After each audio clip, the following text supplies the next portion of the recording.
Every January, we do something that I like to call the Homestead Pantry Challenge. So what this means is that we don't go to the grocery store for an entire month, or at least we keep our trips very minimal and intentional, buying only things like fresh cream and the odd essential item, but otherwise we cook 100% from the food that we have on hand already. So we keep mostly raw, versatile ingredients in our pantry that can be transformed into lots of different meals.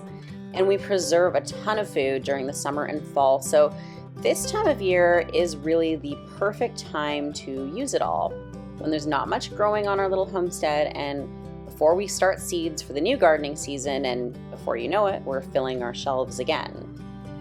Doing the pantry challenge is a great way to test our self-sufficiency and put our kitchen skills to the test. Because when you can't just run to the store, you're forced to get creative with the ingredients you have. And since we keep little to no processed food on hand, this means cooking from scratch a lot and eating very seasonally. In the middle of January, this looks like homemade bread and pasta, winter squash and root vegetables, homegrown sprouts and microgreens, meats from the freezer, preserves from the pantry, and eggs from our faithful hens who are still laying, even in the middle of our confessedly mild West Coast winter. Well, West Coast of Canada anyway. And it also means lots and lots of coffee, although this is a staple in our diet at all times of year. So today I want to bring you along with me and show you what we actually eat in a week during our January Pantry Challenge. If you want to know more about the Pantry Challenge, I will leave a link below the video where you can check out how I organize and inventory everything in my pantry and get a look at everything that we keep on hand. But for now, here it is, what we actually eat in a week in the middle of winter.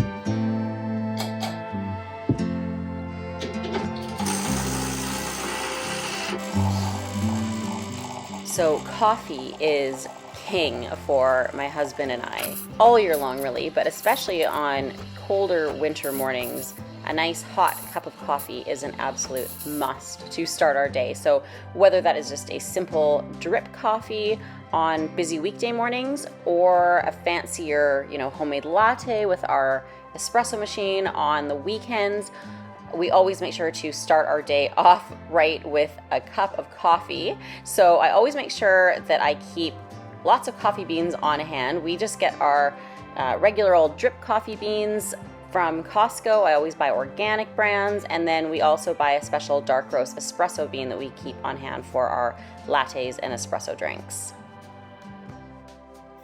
Breakfasts are typically egg-based. That's kind of our preference, and we're lucky enough to have 6 laying hens, which is honestly just enough for our little family of 3. So even through the winter, our hens have continued to lay.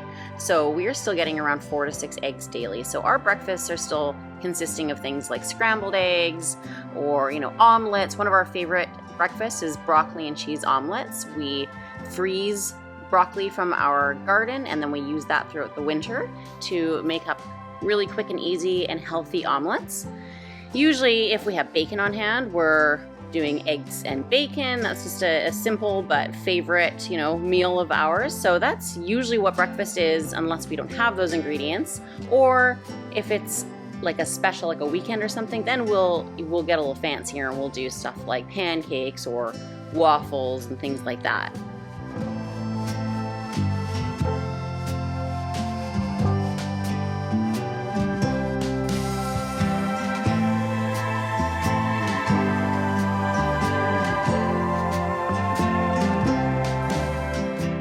When it comes to meal planning, I like the idea of meal planning, but if I am being totally honest, I don't usually do a lot of meal planning in our day-to-day life. I do it more during the pantry challenge because we have to be so intentional about what we are cooking and eating. So I did make a meal plan for this week, especially this week because I knew we would be filming, and that really did help. But I don't usually write down a meal plan every single week for a few reasons. The first is simply because with breakfast and lunch, breakfast I'll write it down and then we don't end up following the meal plan. We kind of just eat what we feel like, and breakfast is pretty quick and easy anyway. Lunch is almost always leftovers, so there's really no point in writing that down. So it's really dinners that I do like to have meal plan, whether I write that down or at least have it planned out in my head ahead of time so I'm not stuck at 5 o'clock wondering what we're gonna eat. What I did find the most useful was writing down things I had to prep. So because we're making almost everything from scratch, making sure that I had things like homemade bread and, pasta and refried beans cooked up. We also have, we eat a lot of microgreens and sprouts in the winter. So making sure that we have started those so that they will sprout and be ready in time for us to eat. That was really helpful to have written down. And then just simple things like making sure that we've got our meats taken out of the freezer and in time to defrost. All of that helped to make sure that our meals went off without a hitch during this week.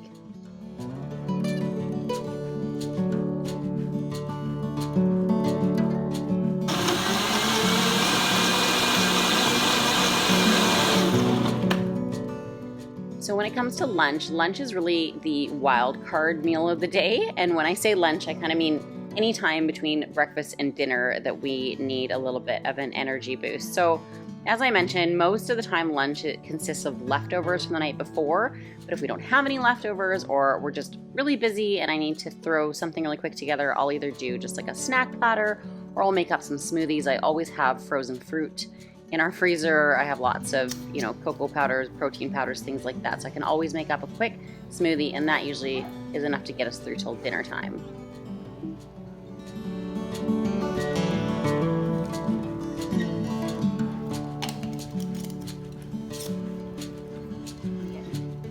So before I dive into what we eat for dinner, I just want to talk a little bit more about sprouts and microgreens because I get a lot of questions about these whenever I show us growing them or using them. So if you are unfamiliar with what sprouts and microgreens are, they're basically just what they sound like. So sprouts are simply sprouted seeds. So if you are going to, say, grow a vegetable seed or grow vegetable seeds for a vegetable garden, the first step in that growing process is to get the seeds to germinate, right, with some moisture. So once those seeds are moist, they germinate and they sprout.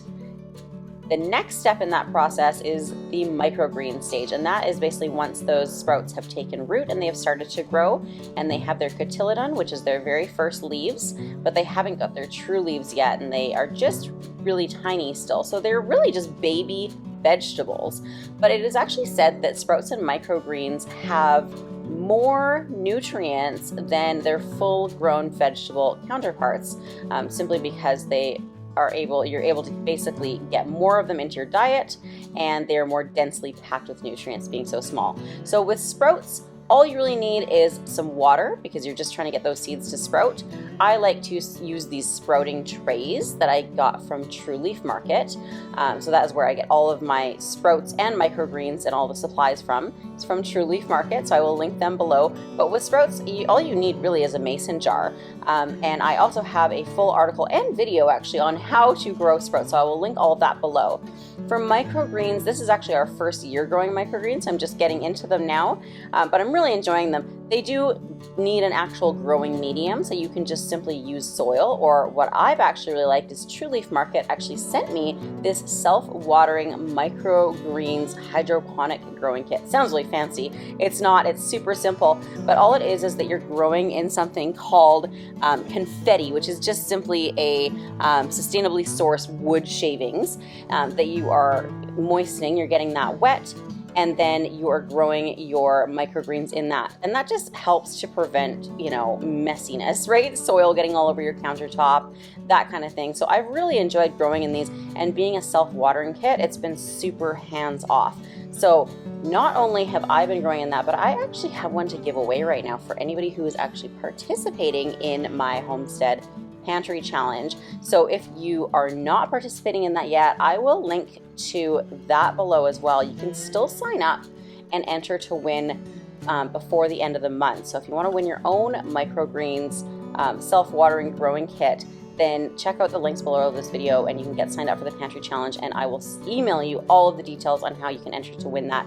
And I've got some more awesome prizes as well. And if you want to learn more about microgreens and sprouts, the January 2021 issue of Modern Homesteading magazine is all about microgreens. So if you're not yet subscribed for that, I'll leave a link for you to subscribe below. It is a completely free subscription. If you're watching this after January 2021, you can still subscribe for free. But if you want to get your hands on this issue, then you can become a member for just $7.99 a year and get full access to all current and past issues. So I will link all of that below so you can check it all out.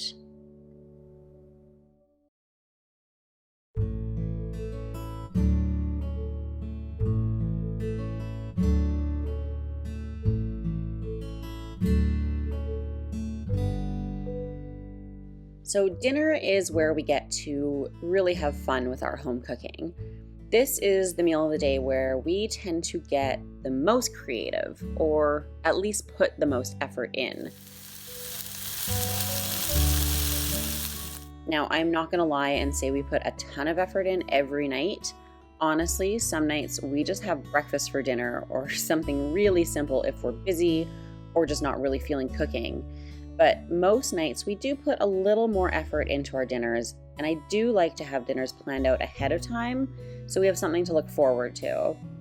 I find this is really key in order to avoid getting bored or feeling like you're in a rut, especially during a pantry challenge. How much effort we put into our dinners, though, really does depend on the day of the week and what we've got going on. So weekday meals tend to be quicker and easier than weekend meals, and we tend to fall back on old favorites like spaghetti and meatballs, stir fry, tacos, roast chicken and vegetables, shepherd's pie, and that sort of thing. And a good hearty soup with some fresh baked bread is always a welcome meal at this time of year. Weekends are when we tend to really get creative, though. This is the time when we allow ourselves to try new things and put a little more time and effort into what we're creating. So this week I had to process all of our sugar pumpkins because they were starting to go bad. So we decided to use our pasta maker to make homemade stuffed pumpkin ravioli.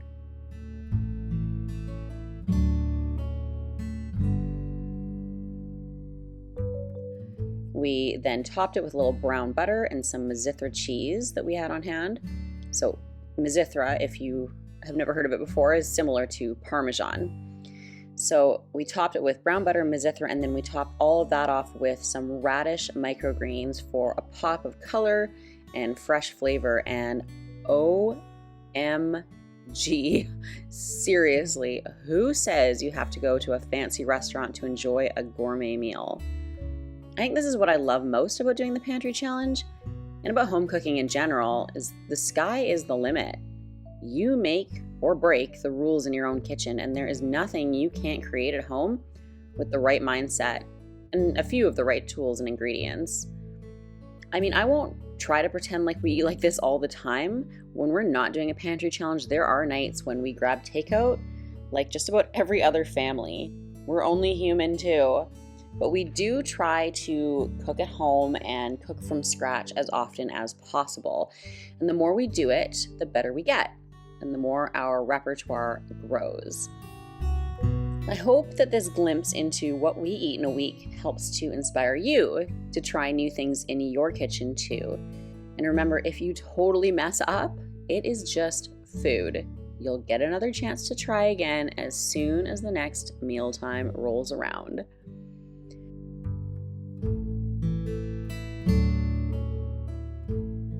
I hope you enjoyed this video, and if you did, please hit like and remember to subscribe below so you never miss an update from the house and homestead. Thanks for watching.